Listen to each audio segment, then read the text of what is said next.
Antes de entrarmos na nossa palestra de hoje, eu quero agradecer pela recepção muito amorosa, atenciosa de todos vocês, o tempo que pudemos passar juntos. Esta é a minha última palestra neste encontro. À noite estarei aqui com os irmãos, mas não poderei me dirigir a vocês, então quero agradecer o cuidado e a bênção que pude compartilhar e receber de vocês nesses dias. Quero também fazer um convite a vocês. Nós temos trabalhado no Andrew Jumper em várias áreas. Os pastores conhecem já bastante o nosso ministério nos cursos presenciais, que também são disponíveis a irmãos que tenham disponibilidade de tempo para se deslocar até São Paulo. Também são convidados a participar dos nossos cursos presenciais. Mas o Andrew Jumper também tem buscado atender de forma mais ampla a igreja através dos cursos EAD, dos quais eu sou o coordenador. Então, todos os irmãos que têm uma graduação, essa é a única restrição que fazemos, podem fazer os nossos cursos via internet. Então, eu quero convidar vocês, especialmente o pessoal jovem, que tem mais habilidade aí nas redes sociais, também aqueles irmãos que conseguem... que têm disponibilidade de computador e de tempo, podem usufruir um pouco daquilo que temos produzido. Nós selecionamos professores da nossa região. Alguns são professores da casa, outros são formados por nós para estes cursos EAD. Atualmente nós temos 3 cursos, um de teologia sistemática, um de teologia bíblica e um de teologia aplicada. Mas a ideia é que a cada ano nós lancemos novos cursos que funcionam em disciplinas de 8 matérias, em 8 disciplinas, e tratando de assuntos de interesse da igreja, da vida da igreja. Então, os irmãos eu sei que alguns irmãos já estão cursando, alguns me falaram que fizeram as suas inscrições. As inscrições são abertas o tempo todo, embora os cursos sejam organizados de fevereiro a dezembro, mas durante todo o ano você pode ingressar e iniciar os cursos com a gente. Então, esse é o nosso convite e faremos muito felizes em poder recebê-los virtualmente também em nossa casa.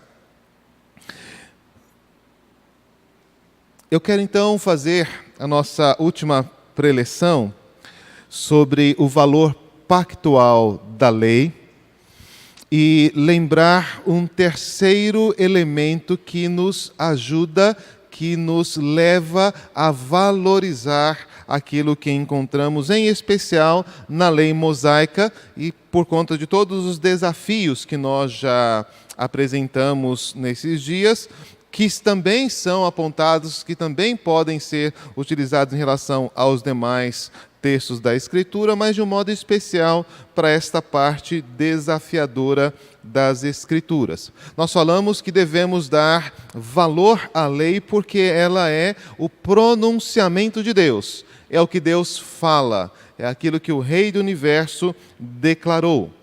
Também mostramos aos irmãos que devemos dar atenção a esta lei e dar valor a ela, porque ela é a perfeita norma de vida, que nos instrui no modo como devemos ser, no modo como devemos cultuar, nas relações que nós devemos ter com as pessoas e com a sociedade. E então nós somos instruídos de modo muito prático e direto, ainda que tenhamos alguns desafios de interpretação, mas é a vontade de Deus expressa.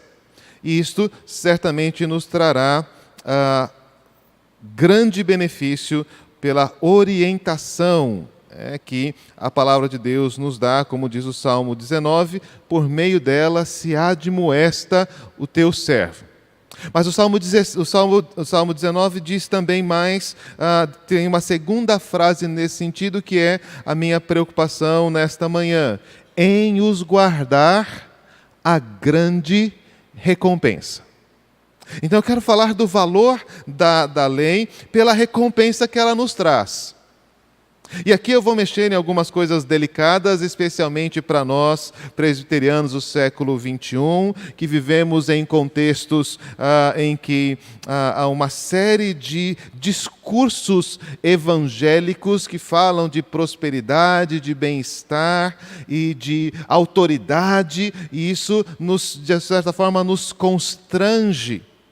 E tem, de uma certa forma, impedido cada um de nós a usufruir de um benefício da lei, de um benefício da palavra, que está aqui também registrado. Então eu quero falar desta grande recompensa que se alcança quando nós ouvimos a voz do Senhor e quando nós guardamos os seus mandamentos, recompensa essa que está apontada para nós nas Escrituras. Quero voltar então com vocês a Deuteronômio 4. Pastor Daniel fez menção a ele.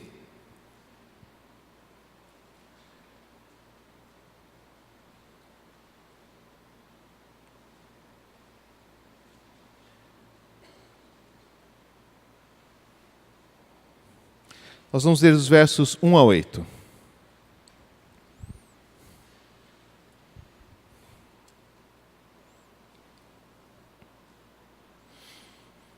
Agora, pois, ó Israel, ouve os estatutos e os juízos que eu vos ensino, para os cumprirdes, para que vivais e entreis e possuais a terra que o Senhor Deus de vossos pais, vos dá.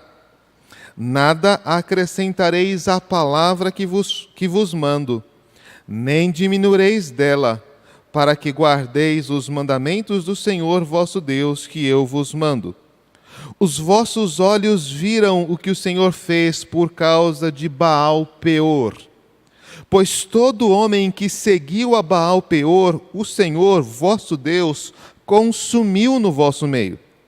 Vós, porém, que permanecestes fiéis ao Senhor vosso Deus, todos hoje estáis vivos. Eis que vos tenho ensinado estatutos e juízos, como me mandou o Senhor, meu Deus, para que assim façais no meio da terra que passais a possuir. Guardai-os, pois, e cumpri-os, porque isso será a vossa sabedoria e o vosso entendimento perante os olhos dos povos que, ouvindo todos esses estatutos, dirão: certamente este povo, este grande povo, é gente sábia e inteligente.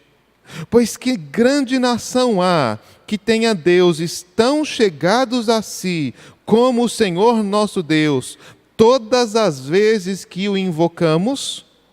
E que grande nação há que tenha estatutos e juízos tão justos como toda esta lei que eu hoje vos proponho? Algumas coisas, então, que esse texto traz para nós e nos fala sobre os benefícios da lei, o valor que a lei tem para nós. Ele fala do dever de ensinar e se manter fiel a esta palavra, mas ele cita um caso e ele faz a mesma menção feita em relação lá aos egípcios em Êxodo 19. Vocês viram. Mas dessa vez, Deus não está apontando aquilo que ele fez com o inimigo, mas aquilo que Deus fez no meio deles. O caso de Baal-peor é um caso curioso na Escritura, porque Balaão foi chamado para amaldiçoar o povo de Israel. Você se lembra dessa história? E o Senhor o proibiu terminantemente de fazê-lo. Por quê? Porque aquele povo era o povo do Senhor. Porque aquela nação era uma nação separada por Deus. Porque essa nação era propriedade peculiar do Senhor. Então, contra Israel não vale encantamento. Contra Israel não se pode lançar maldição. Contra Israel o inimigo não tem poder de tocar, nem de fazer qualquer mal contra o povo de Deus. Quando nós estamos em aliança com o Senhor, nós estamos guardados em Cristo. Das mãos dele ninguém pode nos tirar. Então, Balaão não consegue fazer nada contra Israel por meio da maldição. Pelo contrário, só consegue abençoá-lo, porque aquele é o povo de Deus. Mas depois o texto ele continua a mostrar que por alguma razão Balaão se infiltrou no meio do povo de Israel. E passou a ensiná-lo a adorar outros deuses. E os levou a praticar a prostituição cultural com algumas das religiões da terra, com algumas mulheres ali da terra. E então Deus fez trazer uma praga sobre Israel. E aquilo que Balaão não pôde fazer amaldiçoando o povo de Israel, sabe como é que ele construiu? Ele fez ensinando o povo de Israel a se afastar e a não andar nos caminhos do Senhor. Ou seja, ele levou Israel a quebrar a lei. E quando ele fez isso, o texto diz: Deus consumiu o povo. E Deus diz, então Moisés diz ao povo: vocês viram que Deus fez Baal-peor? Vocês que permaneceram fiéis ao Senhor estão vivos. Porque aqueles que se desviaram da lei do Senhor, aqueles que fizeram aquilo que desagrada ao Senhor, foram consumidos em Baal-peor. Então, o primeiro benefício que nós temos que apontar quando nós falamos sobre a nossa relação com a lei é que a lei é um fator distintivo. A lei, ela nos caracteriza. A lei, ela separa quem pertence ao Senhor e quem não pertence. E essa distinção é fundamental, porque o Senhor distingue aquele que é piedoso. Porque o Senhor ouve a oração do justo. Porque tem muita eficácia a oração do justo. O texto diz: quando vocês andarem nas minhas leis, as pessoas vão dizer: que povo é semelhante a este, que tem deuses tão chegados a eles todas as vezes que o invocam. Quando nós estamos em obediência ao Senhor, quando nós estamos cumprindo a sua vontade, quando estamos andando nos seus caminhos, na sua lei, nós temos a certeza de que Ele nos ouve. Nós temos a certeza de que Ele nos dá aquilo que precisamos.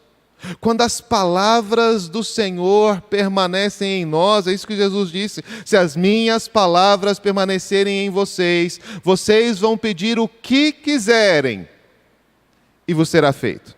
E a gente tem bastante dificuldade com isso, não? A gente tem uma certa resistência a essas questões, mas esse é o testemunho das Escrituras. E nós precisamos começar a levar a sério o que isso também tem a dizer sobre nós.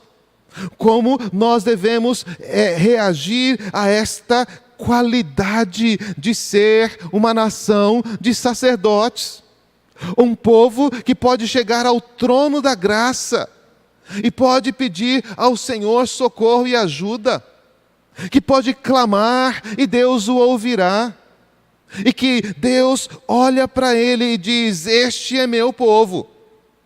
Alguns exemplos bíblicos são interessantes em relação a isso.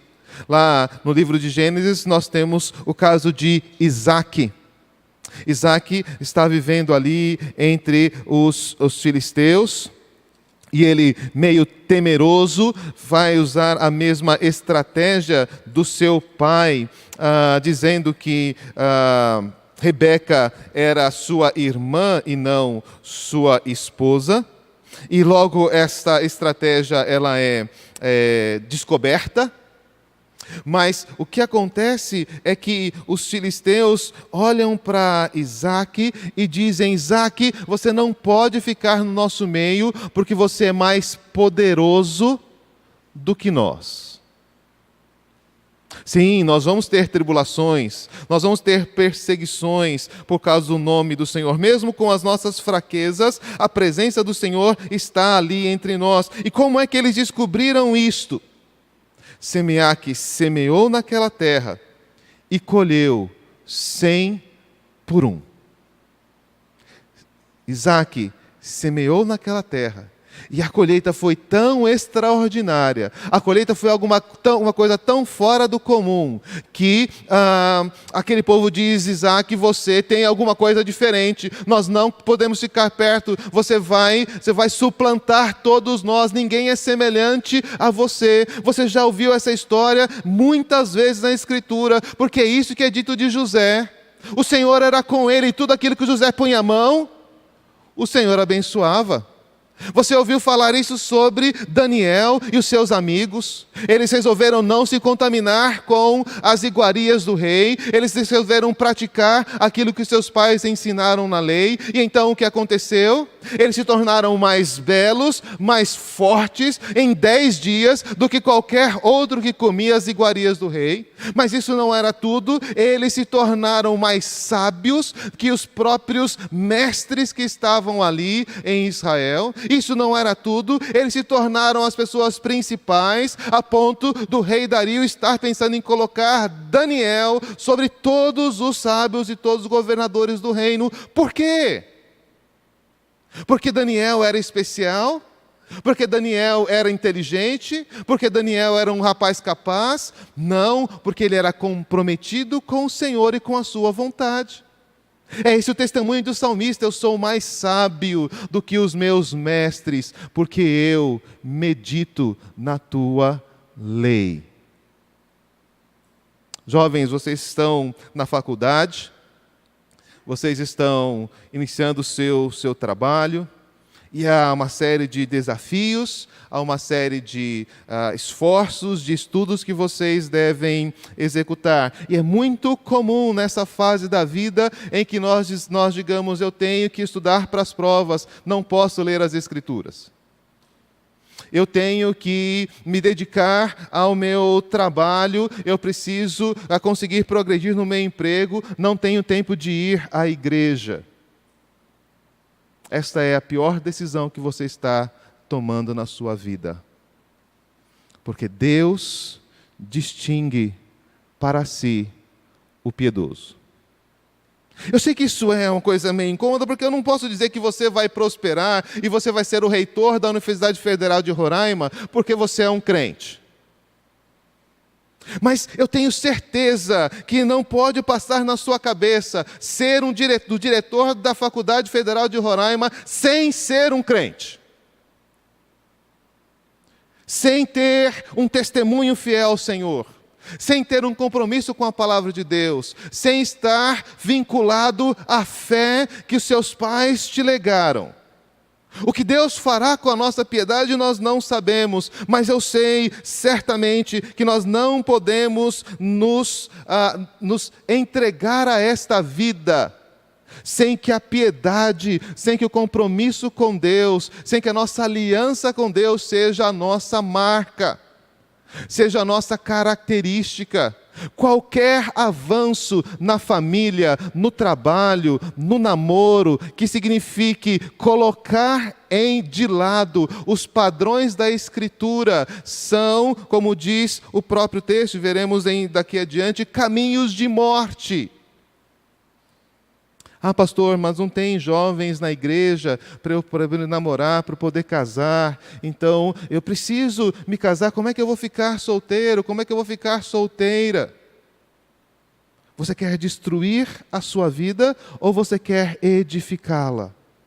O namoro entre crentes não é garantia de sucesso e de bem-estar, mas o namoro entre não crentes é garantia de morte. Deus sim tem misericórdia e pode restaurar essa situação. Ele é cheio de graça.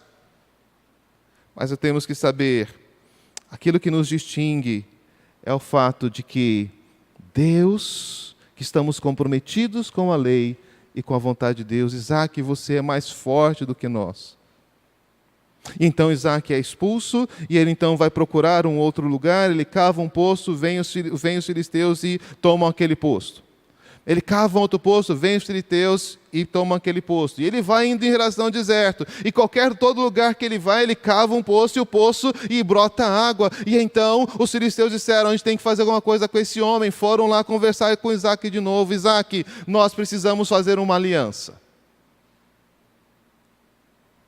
porque nós temos visto que Deus está com você. E a partir de agora, você será para nós o bendito do Senhor. Viver de acordo com a lei fará com que os povos vejam que outro povo tem Deus tão próximo a eles, que os ouve quando eles clamam. É este o benefício que está sendo nos oferecido quando buscamos conhecer a lei.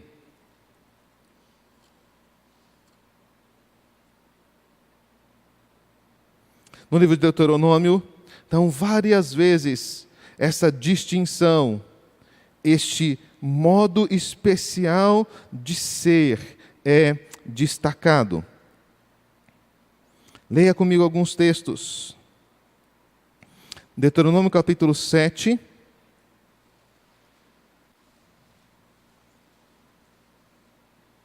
O verso 6.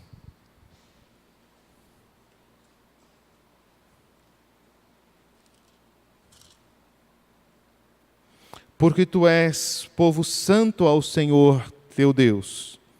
O Senhor teu Deus te escolheu para que lhe fosses o seu povo próprio de todos os povos que há sobre a terra. E o texto continua dizendo que isso não foi por qualquer benefício seu, mas porque Deus te amou e fez uma aliança com você. É por causa de você estar em aliança com Deus que esta qualidade, que esta condição de filho de Deus está sendo marcada, está sendo atribuída a você. Deuteronômio 14, versos 1 e 2.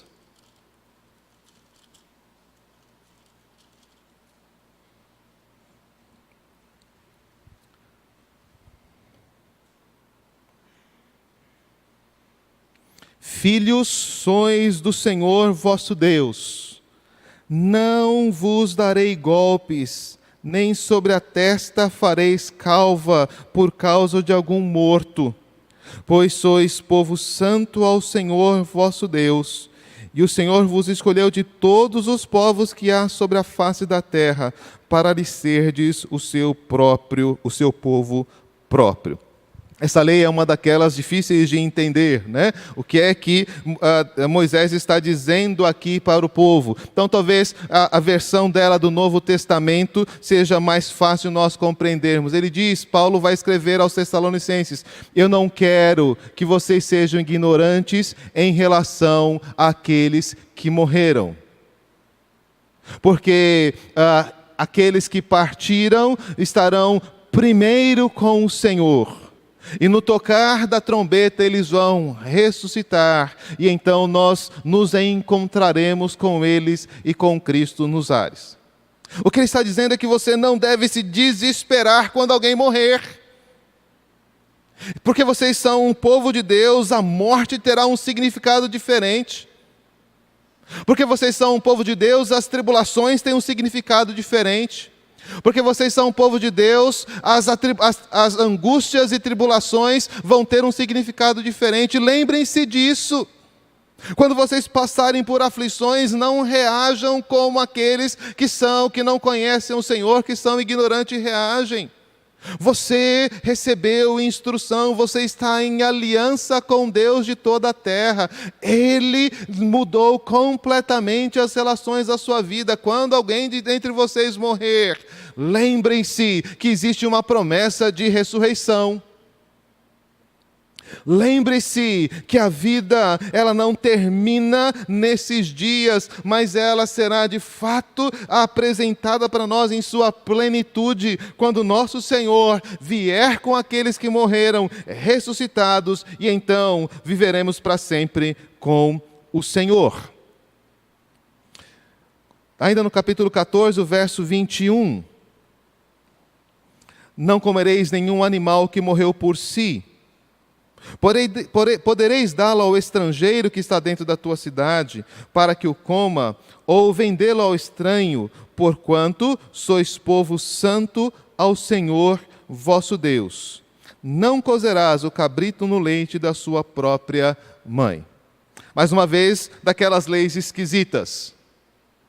Mais uma vez, daquelas leis que a gente não sabe muito bem por que é que foram dadas, qual era a referência, mas o ponto é, há coisas que um crente não pode fazer. Simples assim. Há coisas que um crente não pode fazer. E às vezes coisas que nem são antiéticas, porque não é o caso aqui, porque se fosse antiético comer um animal que tenha morrido por si, não se poderia vendê-lo. Deus simplesmente dizia, não faça nada, queime, como em outros lugares Deus diz. Mas aqui ele diz, olha, quando vocês forem comer, vocês devem comer apenas animais que vocês mesmos mataram. E vocês devem então derramar este sangue.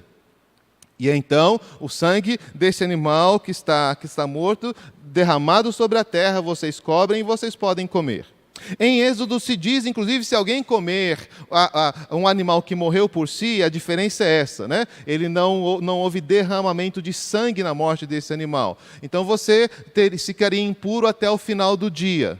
No outro dia você voltava à sua vida normal. Mas aqui Deus está dizendo, olha, mesmo que seja possível fazer isso, mesmo que não tenha nenhum problema em fazer isso, há coisas que vocês não podem fazer porque vocês são diferentes. Ah, eu poderia fazer isso, pastor? Podia, mas não convém. Ah, pastor, que mal tem se eu fizer tal coisa, se eu ir até tal lugar? Não tem mal nenhum. Mas você é um povo santo do Senhor. Você é alguém que tem uma aliança, um pacto com Deus. Você tem um nome sobre si que torna você um representante da graça e da glória de Deus. Cuidado com por lugares onde você vai. Cuidado com o modo como as pessoas te veem. Mas você diz, mas todo mundo faz, ninguém liga para isso. Mas vão ligar. Eu gosto muito disso. A gente às vezes reclama, né?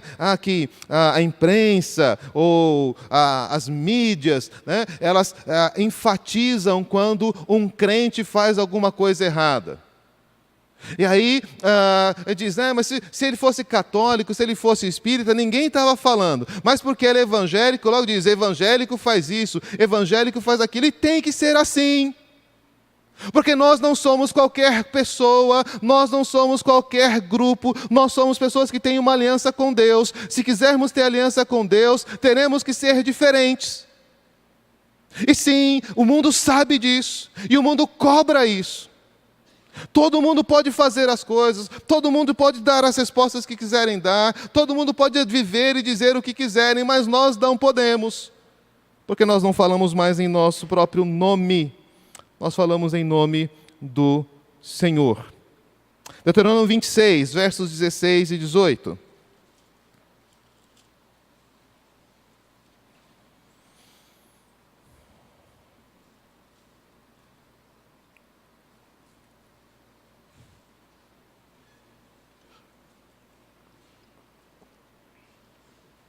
Hoje, o Senhor teu Deus te manda cumprir estes estatutos e juízos, guarda-os, pois, e cumpre-os de todo o teu coração e de toda a tua alma.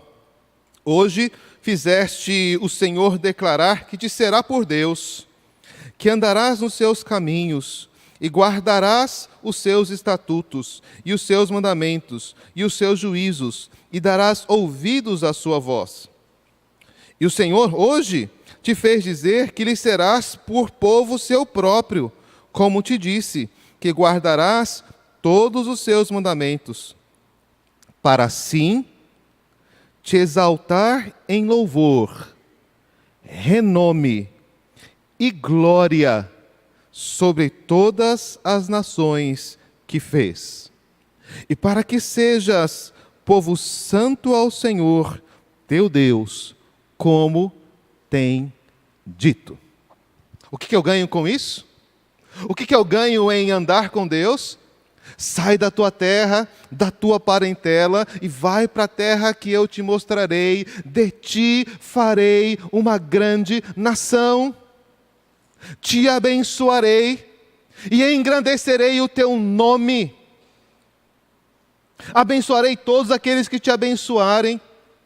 Amaldiçoarei todos aqueles que te amaldiçoarem. E em ti, mais adiante, Deus vai repetir essa promessa e acrescentar uma segunda expressão. E no teu descendente se abençoarão, ou serão benditas, todas as famílias da terra. Sim, esse texto se refere ao nosso Senhor Jesus Cristo, mas sim, esse texto se refere também a Abraão, e se refere a todos aqueles que são filhos de Deus por meio de Abraão. É por isso que nós somos instruídos no Novo Testamento a abençoar e não amaldiçoar. É por isso que nós somos exortados no Antigo Testamento a falar aquilo que edifica. É por isso que o Salmo vai dizer que por onde o justo passa, tudo se torna um manancial e ele cobre de bênçãos onde ele está. É por isso que Paulo diz que a mulher crente santifica o marido incrédulo e os filhos. É por isso que Pedro vai dizer que a mulher que se porta de modo cristão poderá inclusive ganhar o seu marido que não teme ao Senhor, porque estas coisas foram prometidas por Deus ao seu povo. Quando fizemos aliança com Deus, Ele estabeleceu um propósito: exaltar você em louvor, renome e glória sobre todas as nações. Sim, o povo de Deus é um povo especial. Sim, um povo de Deus é um povo diferente. O que muitas vezes não se compreende quando se coloca isso na teologia contemporânea é que isso não nos dá vantagem sobre outras nações. Isso nos dá responsabilidades para com elas. Quando Deus nos exalta em glória, no reino de Deus, o maior é aquele que serve.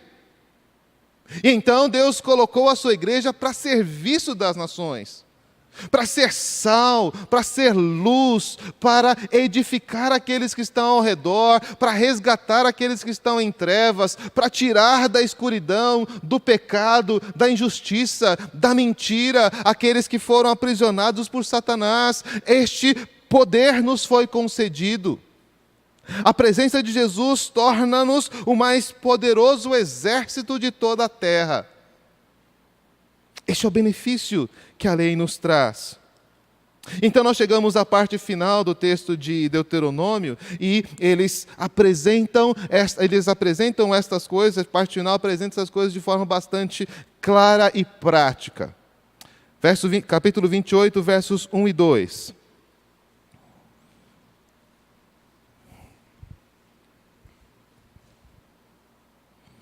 Se atentamente ouvires a voz do Senhor teu Deus, tendo cuidado de guardar todos os seus mandamentos que hoje te ordeno, o Senhor teu Deus te exaltará sobre todas as nações da terra. Se ouvires a voz do Senhor teu Deus, virão sobre ti e te alcançarão todas estas bênçãos. Se você ouvir a voz de Deus e cumprir, virão sobre ti e te alcançarão todas estas bênçãos. E aí as bênçãos são aquelas que eram de interesse daquele povo. O boi, a plantação, a vitória na guerra, as famílias bem cuidadas. Estas bênçãos eram aquilo que aquele povo compreendia a respeito do cuidado do Senhor. Nós recebemos estas bênçãos e outras mais. Sim, recebemos bênçãos materiais no Novo Testamento, porque nós somos instruídos por Jesus a orar pedindo ao Senhor o pão de cada dia. Porque nós somos instruídos por Jesus a orar colocando diante do Senhor as nossas mais básicas preocupações: o que eu vou comer, o que eu vou vestir, onde eu vou estar. E então o Senhor Jesus diz que o nosso Pai sabe de todas estas coisas que precisamos, e não apenas isso, ele diz, e as concede a nós, antes mesmo que nós peçamos a Ele. Sim, nós temos um cuidado material do Senhor, e nenhum de nós pode negar isto. Nenhum de nós pode negar que Deus nos abençoa materialmente, que Deus nos abençoa com alimento, que Deus nos abençoa com vestes, que Deus nos abençoa com trabalho, que Deus nos abençoa com saúde, que Deus nos abençoa com famílias que estão firmes, que estão firmadas, com filhos que estão crescendo, e estes resultados e essas questões são efeitos do cuidado e da bênção de Deus sobre nós. Podemos colocar todas essas coisas em oração, porque nós temos uma aliança com Deus, porque nós não estamos comprometidos com o pecado que nos separa de Deus e que faz com que o seu braço não esteja em nosso favor, que o seu cuidado não seja estendido para nós. Mas sim, nós também descobrimos que em comunhão com Deus, em aliança, nós também recebemos toda sorte de bênção espiritual.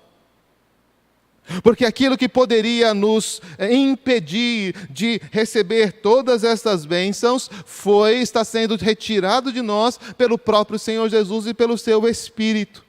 Ele está implantando em nós a sua palavra, Ele está implantando em nós o temor do Senhor, Ele está implantando em nós um novo desejo, um novo coração, de tal forma que o que eu almejo nesta vida não é um carro novo. Que o que eu almejo nesta vida não é uma viagem para o exterior. Que o que eu almejo nesta vida não é uma aposentadoria tranquila. Que eu almejo nesta vida não é um cargo de direção numa grande empresa. Quando nós conhecemos a palavra, quando nós conhecemos a instrução da lei, o que o nosso coração deseja e o que pedimos a Deus em nossas orações é: Senhor, eu quero o teu reino, eu quero a tua justiça, eu quero andar nos teus caminhos, eu quero falar palavras edificantes, eu quero transformar a vida do meu colega de escola, eu quero transformar a vida do meu colega de trabalho, eu quero ser bênção para os meus filhos, eu quero ensiná-los a andar nos caminhos do Senhor, e quero fazê-los homens tementes a Deus. São estas coisas que o seu coração desejará. E se você pede as coisas conforme a vontade do Senhor, o que diz João? Ele concede.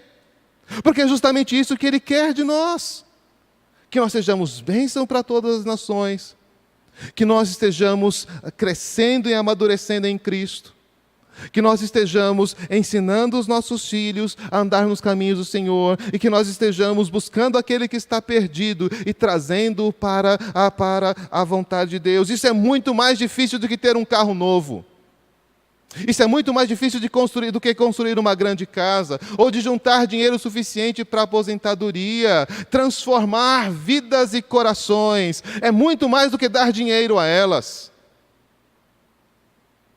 Mas nós temos esta autoridade, porque estamos em aliança com o Senhor. E como justos, podemos alcançar todas estas bênçãos. Mas o contrário também é verdadeiro. Se, porém, não deres ouvidos à voz do Senhor teu Deus, não cuidando de cumprir todos os mandamentos e estatutos que hoje te ordeno, então virão todas estas maldições sobre ti e te alcançarão. E eu gosto de chamar a atenção sobre isso, porque normalmente nós entendemos bênçãos como elementos concretos, elementos fechados em si mesmos. Então, a bênção é um carro, a bênção é a transformação de alguma pessoa, mas a bênção, a palavra bênção é dizer bem. A palavra bênção é bem dizer. Então, maldição fica mais claro para a gente. Porque maldição não é algo concreto, maldição é aquilo que se diz sobre nós. É aquele cuja palavra determina a vida ou a morte. E então, quando nós somos colocados diante da lei do Senhor, e nós observamos que nós não estamos andando de acordo com a vontade desse Deus, o que Ele tem a dizer sobre nós: servo mau, negligente, você foi infiel no pouco, você vai para o juízo. É o que Deus diz sobre nós. Então eu gosto de lembrar aquilo que acontece no livro de Jó. Satanás se apresenta diante do Senhor e Deus diz: você viu meu servo Jó? Viu que não há nenhum outro homem como ele, justo, íntegro, que se desvia do mal? Você viu o meu servo Jó? É isso que Deus está dizendo do seu povo. É isso que Deus está dizendo dos seus filhos. É isso que Deus está dizendo de você, quando você está comprometido com a sua vontade, quando você está comprometido com as Escrituras. Você viu? E Deus então é como se chamasse todos os anjos para contemplar, não o que nós estamos fazendo, mas o que Ele está fazendo em nós. Isso admira os anjos. Isso faz com que eles não consigam compreender, e eles queiram compreender cada vez mais a grandeza disso. Como que homens tão distantes, tão pecadores, se transformaram em servos de Deus, em estrelas que vão reluzir por toda a eternidade. Quando nós ouvimos as instruções da lei, nós nos atentamos para os efeitos que ela tem sobre nós.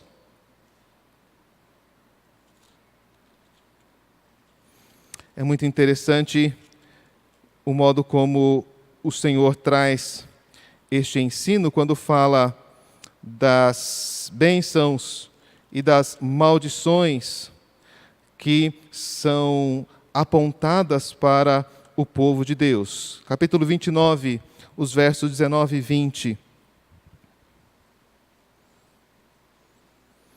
Ninguém que ouvindo as palavras desta maldição se abençoe no seu íntimo dizendo: terei paz, ainda que ande na perversidade do meu coração, para acrescentar à sede a bebedice. O Senhor não lhe quererá perdoar, antes fumegará a ira do Senhor e o seu zelo sobre tal homem, e toda maldição escrita neste livro jazerá sobre ele, e o Senhor lhe apagará o nome de debaixo do céu. Ninguém que ouvindo as palavras desta lei, desta maldição, se abençoe no seu coração, dizendo: eu vou ter paz, mas eu não preciso fazer nada disso.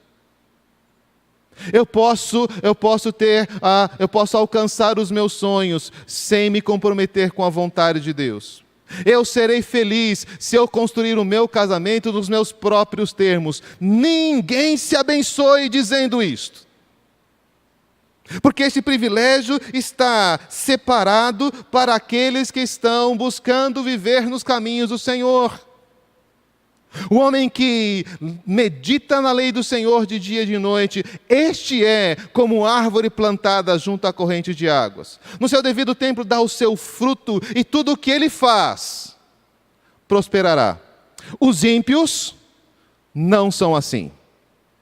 Eles são como palha que o vento dispersa. Eles não vão permanecer na congregação dos justos, não vão estar aqui entre nós, e eles não vão poder ficar em pé no dia do juízo. Por quê? Porque o Senhor conhece o caminho dos justos, mas o caminho dos ímpios perecerá. Provérbios diz que há caminhos que ao homem parecem ser bons, mas no fim são caminhos de morte. O que eu ganho com isso? O que eu ganho com isso é a vida.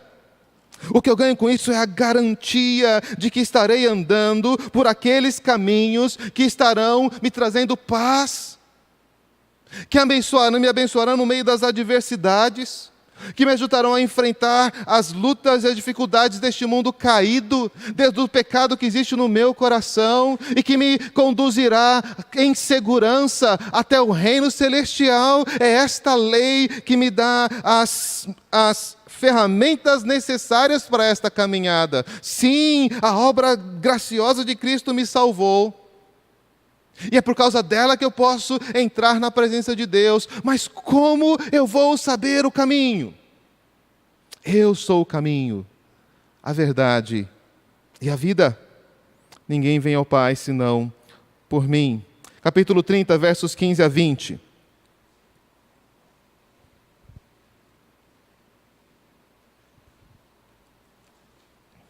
Vê que proponho hoje a vida e o bem, a morte e o mal.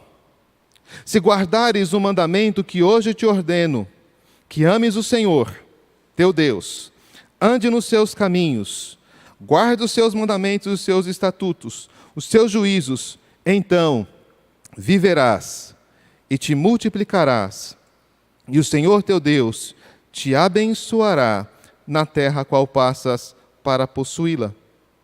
Porém, se o teu coração se desviar, e não quiser dar ouvidos, e fores seduzido, e te inclinares a outros deuses, e os servires, então hoje te declaro que certamente perecerás.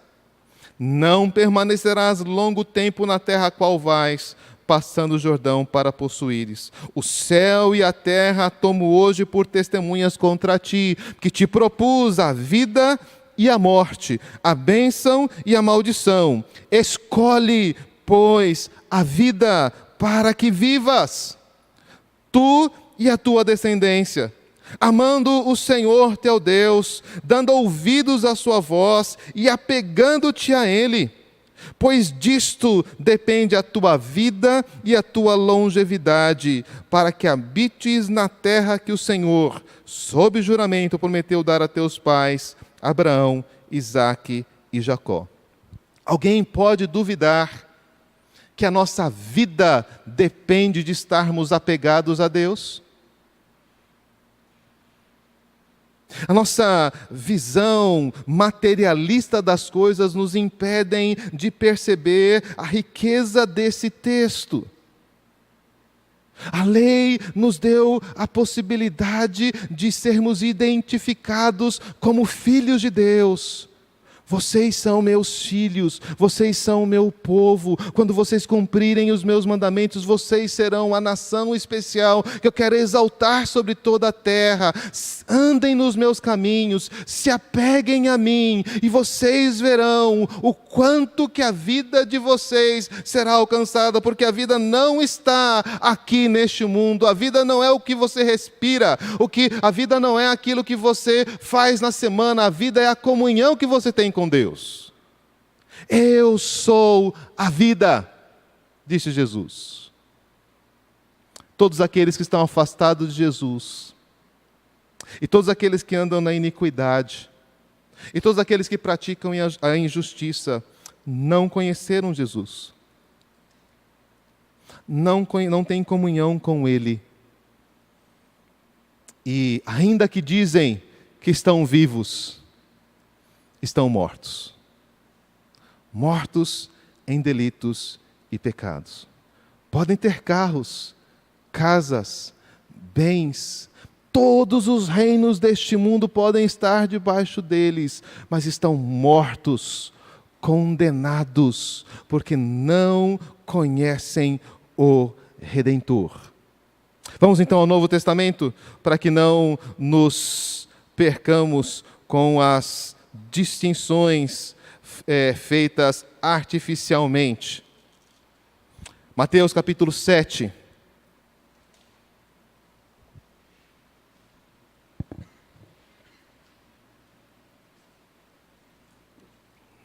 Os versos 15 a 23.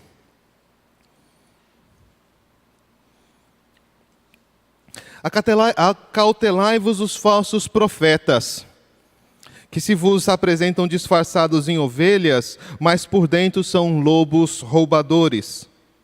Pelos seus frutos os conhecereis. Não é só Deus que conhece o justo pela sua justiça. Não é só Deus que distingue o piedoso. Os filisteus puderam reconhecer o bendito do Senhor. E vocês poderão reconhecer também os falsos profetas. Como? Pelos frutos, por aquilo que eles produzem. Colhem-se, porventura, uvas de espinheiros ou figos dos abrolhos? Assim, toda árvore boa produz bons frutos. Porém, a árvore má produz frutos maus.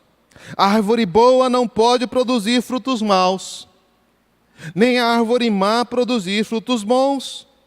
Toda árvore que não produz bom fruto é cortada e lançada ao fogo. Assim, pelos seus frutos os conhecereis.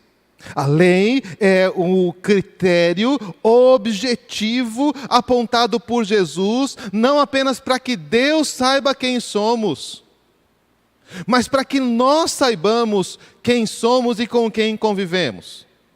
Paulo vai dizer na carta aos Coríntios que nós não devemos nos sentar com ladrões, com avarentos, com roubadores. E ele diz: eu não falo isso em relação às pessoas do mundo, eu quero falar daqueles que, se dizendo irmãos, agem desta forma. Com estes, não comais.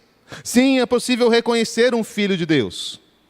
É possível reconhecer um homem do Senhor, uma mulher do Senhor, um jovem crente, um bom rapaz para você namorar, uma boa moça para você casar. Sim, é possível reconhecer essas pessoas. Como? Qual é o fruto que produzem?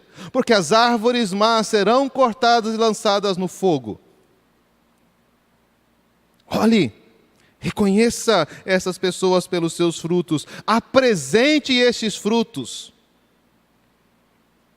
Rapaz, ao invés de ficar na academia lá, tentando mais músculos para ser mais bem visto pelas moças, ao invés do tempo que se gasta lá na cabeleireira, fazendo as unhas, medite na palavra do Senhor. Ok, conte os 10 mandamentos, levantando peso, faça alguma coisa, porque o exercício físico tem pouco proveito, mas a piedade para tudo é proveitosa.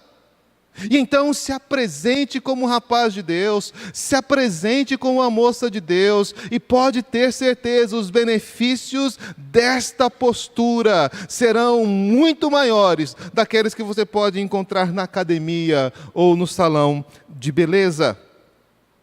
Vocês vão reconhecer pelos frutos. Jesus continua: nem todo que me diz Senhor, Senhor, entrará no reino dos céus, mas aquele que faz a vontade do meu Pai que está nos céus. Muitos naquele dia hão de dizer-me: Senhor, Senhor, porventura nós temos profetizado em teu nome, e em teu nome não expelimos demônio, e em teu nome não fizemos muitos milagres. E Jesus não nega nenhuma destas coisas. O que ele responde é: então lhes direi explicitamente: nunca vos conheci. Não sei quem vocês são. Obviamente, Jesus não está dizendo que não sabe a identidade das pessoas. Jesus está dizendo: vocês não são o meu povo, não são as pessoas a quem eu separo para mim. Apartai-vos de mim, vocês que praticam a iniquidade. Então, o Senhor Jesus vai nos dar uma série de instruções nessa direção em João, a partir do capítulo 13.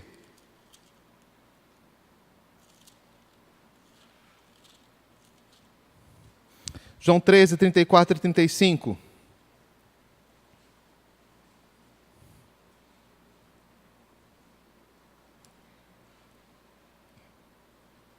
Novo mandamento vos dou, que vos ameis uns aos outros, assim como eu vos amei, que também vos ameis uns aos outros. Nisto conhecerão todos que sois meus discípulos, se tiverdes amor uns pelos outros.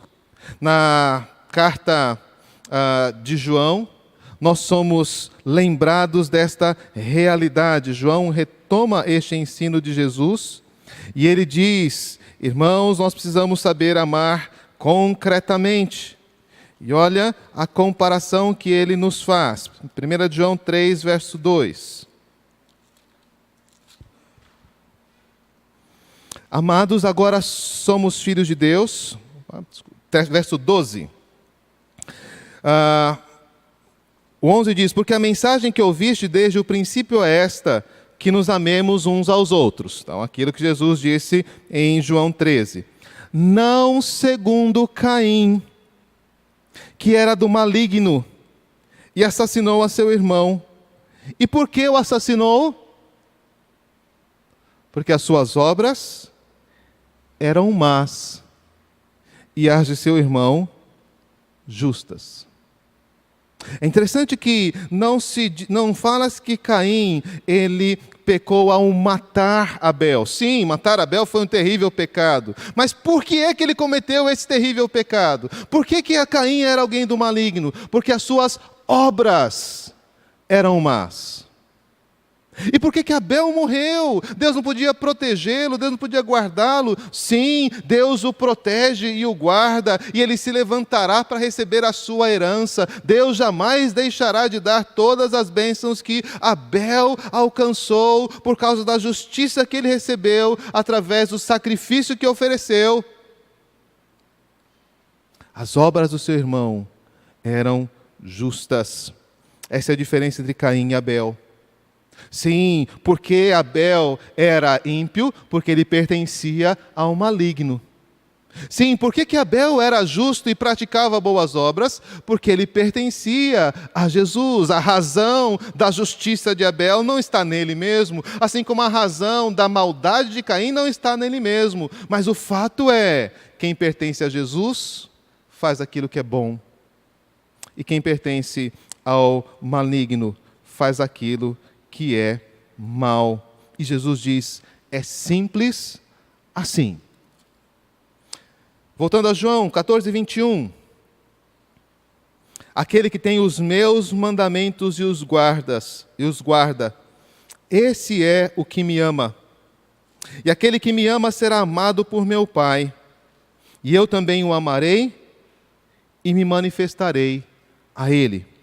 Então Judas, não Iscariotes, pergunta: de onde procede, Senhor, que estás para manifestar-se a nós e não ao mundo? Jesus diz: se alguém me ama, guardará a minha palavra, e meu Pai o amará, e viremos para ele, e faremos nele morada. Quem não me ama, não guarda as minhas palavras, e a palavra que estáis ouvindo não é minha, mas do Pai que me enviou. A distinção é simples. Você guarda as palavras, as de Jesus. Não, mas as de Jesus diz, as palavras não são minhas, elas são do Pai que me enviou. Aquela vontade perfeita, plena, acabada, completa, que desde o Éden, passando pela lei, chegando aos profetas e ao Evangelho foi proclamada. Quem me ama, guarda isso. E então eu virei, meu Pai virá e fará morada nele.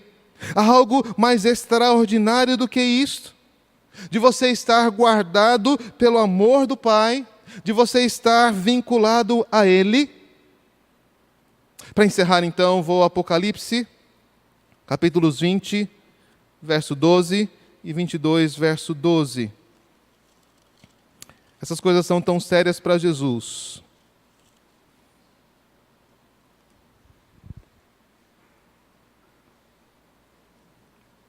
Que ele pode mencioná-las com o mesmo peso, com a mesma segurança que se fala do livro da vida.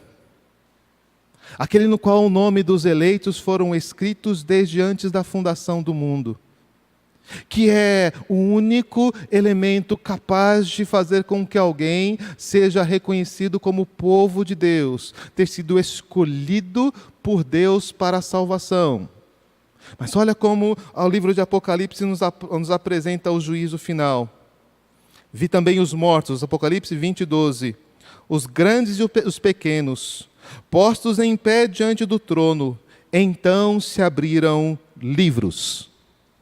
E ainda outro livro, o livro da vida foi aberto. E os mortos foram julgados, segundo as suas obras, conforme o que se achava inscrito nos livros. Sim, o texto vai dizer, se alguém não foi inscrito no livro da vida, este foi lançado pelo lago de fogo. Mas não, este não é o único livro que será lido naquele dia. Aquele livro em que todos os seus atos estão sendo anotados, lembra-se? Aquele livro em que todos os seus pensamentos estão anotados, aquele que vai revelar os pensamentos e propósitos do coração, serão abertos. E Deus vai usar cada uma dessas coisas para julgar você. Sim, você vai ser julgado pelas suas obras. E se você não está alicerçado em Cristo, se você não foi transformado por Cristo, se Ele não está produzindo em você uma nova vida, um coração fiel ao Senhor, apegado ao Senhor e anda nos seus caminhos, o seu destino é o inferno.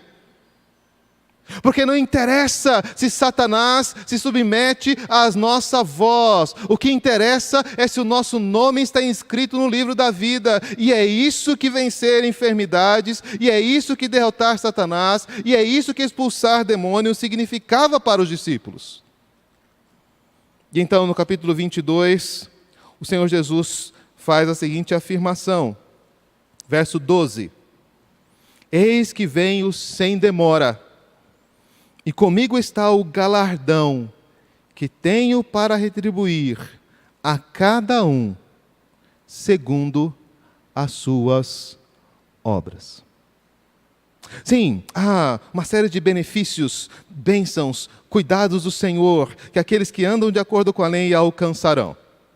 Esses benefícios são experimentados e visíveis nesta vida, na vida de homens de Deus e certamente na sua vida, na minha vida. Nós vemos os privilégios que alcançamos porque um dia nós nos rendemos a Cristo e entregamos a nossa vida a Ele, ao seu senhorio, ao seu governo. Reconhecemos que a sua vontade deveria ser praticada por nós. Há muitos benefícios disso, mas o Senhor ainda diz, calma, porque o meu prêmio ainda não chegou. E todos aqueles que andarem de acordo com a minha vontade, eu tenho um prêmio, eu tenho um galardão. Eu não faço a menor ideia do que seja, porque Deus nos abençoa de forma tão grandiosa nessa vida, Deus nos dá tantos privilégios nesta vida, que eu não consigo imaginar que mais o Senhor pode fazer por nós. E é exatamente isso que a Escritura diz. Os olhos não viram, os ouvidos não ouviram, não chegou, não penetrou no coração do homem aquilo que Deus tem preparado para quem? Para aqueles que o temem. Eu não sei que galardão é esse que Jesus tem a trazer para aqueles que temem o Senhor e andam nos seus caminhos. Mas o que eu sei é, todos aqueles que viverem de acordo com esta norma, todos aqueles que viverem de acordo com esta palavra, e todos aqueles que viverem com essa instrução, receberão das mãos do Senhor a bem-aventurança, a bênção, o galardão. Se isso não tem valor para você, eu não sei o que mais pode ter.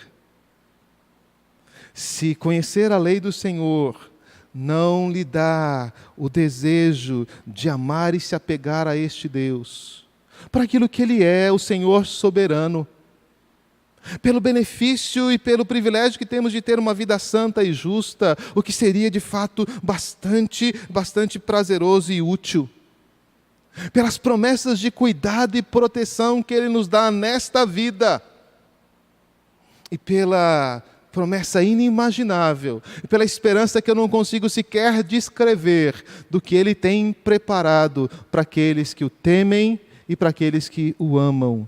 Se a lei para você não tem valor, se essas coisas não podem dar valor, não te fazem ter ao apreço pela lei, eu não consigo imaginar o que possa trazer.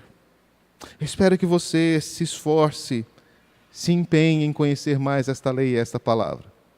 Sim, há muitos desafios hermenêuticos, técnicos, práticos, muitas coisas difíceis. Mas vale a pena. Vale a pena. Porque que outro povo tem deuses tão chegados que lhe ensinam esses estatutos e esses juízos como o povo de Israel tem? Que Deus nos abençoe Amém.